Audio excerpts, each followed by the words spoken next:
Hi YouTube, it's me, Shazzy B. I just want to show you guys, this is day 2 here from that wash and go that I posted yesterday with the Gorilla Snot Gel.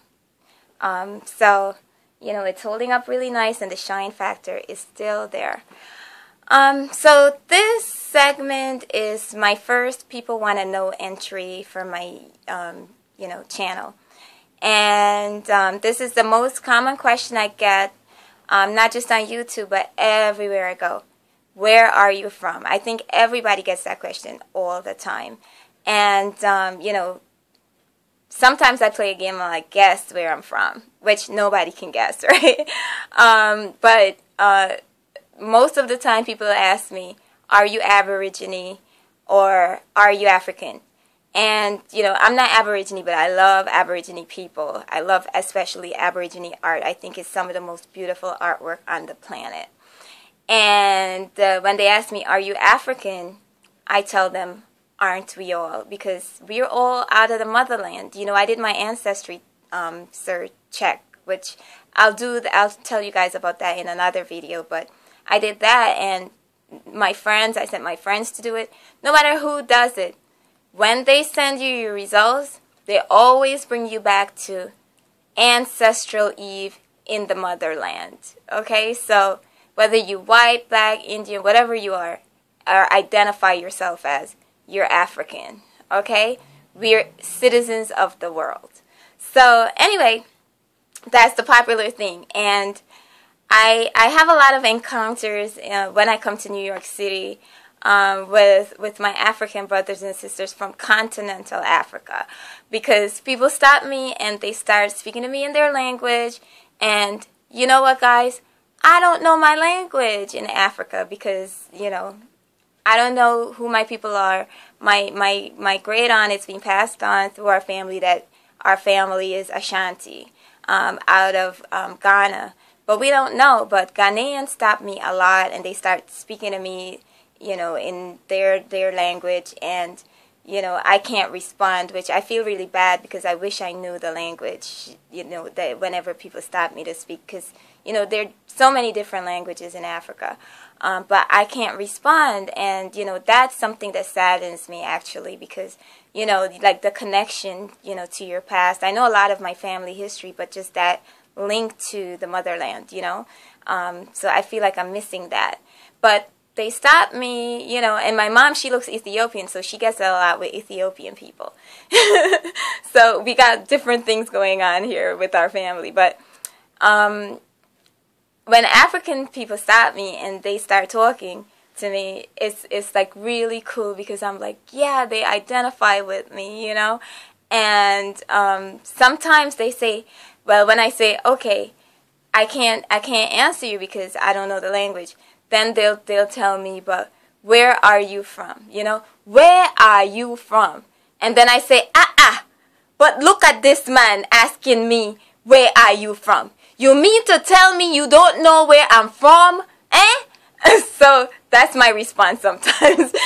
And then they think I'm crazy because I'm trying to sound African, right? So that's what I do a lot, which really trips people up, because I'm like, you mean to tell me that you asking me a question like this? So that's my African. You got to try that with your African friends. You see how they respond. I learned that in the movies from Patience. Okay, guys? So, yeah, I watch a lot of African movies. So I was born in Guyana, South America. Not Ghana, Africa. Guyana, South America. And, I spent part of my childhood there, and then we migrated to America. So, I go there a lot, every year, sometimes a couple times in the year, because the food is amazing, like Africa, we eat fufu too. And, but there are different ethnic groups. There's 6 ethnic groups there, and like 4 of them are in my family. No, 5 of them are in my family, because my family, there's been a lot of intermarriage. So, we have all phenotypes. We got very, very fair people with red hair and gray eyes, but coarse, kinky hair and all kinds of stuff. Like, everybody's mixed up. And so I go there a lot, and the two things that I love the most about Guyana are the food and the environment. And when I speak about environment, I'm talking about nature, the rainforest, the animals, the birds. You know, it's just incredibly beautiful, and the people are so wonderful. Like when you go there, if you live down south, and you know how the culture is with people, everybody shares everything with one another, and you look out for each other's kids and all that here in America, then when you go there, it's like that. And people who are from Africa, it's the same thing. The whole, you know, sort of, you know, takes a village to raise a child kind of, you know, way of thinking. That's how they live, and everybody's family. Like, I am not allowed to call people older than me by their first name. I have to say Miss, Mr., cousin, uncle, auntie, you know, otherwise I'm in trouble with my family. So that's the culture. It's all about respect, respecting your elders, and, you know, loving your neighbor as yourself. It's not always like that. We have bad people too there, but, you know, it's generally like a really, you know, family-oriented kind of society. And another thing that I love about there is it's not a lot of people. The whole population there for the whole country, it's 83,000 square miles, less than 1 million people. It's like 800,000, 850,000 maybe by now.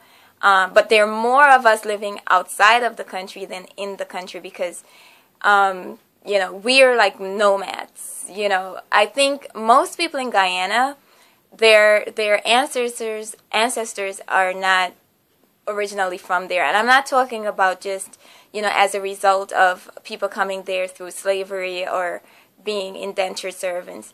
In recent generations, for instance, with my family, we have, you know, nobody was a slave in Guyana. They came from the islands, Jamaica and Barbados and, you know, French Guyana and other places to Guyana. So my family is in Guyana maybe about 5 or 6 generations on both sides of my family. They're not there for a long time. So, you know, it's really interesting if you know a lot of your family history to see, you know, the migratory patterns and the kind of jobs that people did and all that kind of stuff.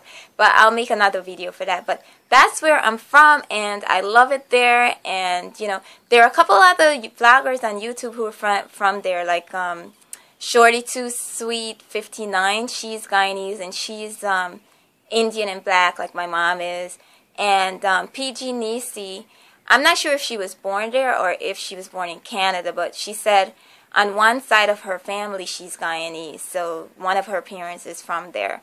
And she's also Indian and black, you know. So there are quite a few people on YouTube who are from there, and, you know, they have that as part of their heritage.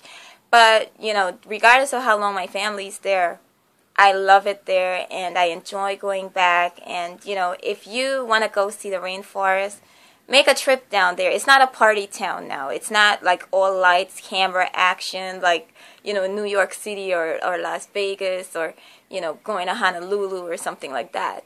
It's a nature place, and they're very quiet there. Like, when I go there, my friends, you know, I have a few friends there, like 4 or 5 friends there that live there, and they, you know, they'll take me out. They'll say, oh, we're going to pick you up at 5, you know, to take you to play pool or, you know, go hang out. And then by 8 o'clock, they're like, it's getting late and we should be getting home now. Well, when I'm in New York, you know, the party starts at 1 o'clock in the morning and you're there all night. No, it's not that kind of lifestyle. It's like, if you've ever been to Wisconsin or Indiana or one of those kinds of places where the bar closes early and all that, it's one of those kinds of places. But the whole country is like that. So if you want to go there, check it out, you know. But that's where I'm from, and, you know, I highly recommend visiting there if you want to go, you know, see the rainforest and just have some peace with yourself. It's a place to go if you're trying to have a low-key vacation and, you know, to just relax and calm yourself. And they have great fishing and, you know, that kind of stuff. So don't go if you need to be near a casino or some crazy club or something. I go there to unwind and, you know, get back in touch with the natural elements and you know, eat a lot of fruits and vegetables, because everything there is organic. There's no, you know, this is organic and that's organic. You have to specially label things. You know, we ate organic food the whole time. They grow it with manure. So my mom used to have me pick that up too in the pasture for her garden. So I'll tell you guys about that, which was horrible. I was always hiding from my school friends if I saw them, like, oh my God, Mom, I don't want them to see me picking up cow dung. So, and we lived in the city, you know, we lived in Georgetown, the capital city. That's where I was born. So that's it for, you know, my People Want to Know episode. Alright, I'll talk to you guys on my next video. Bye.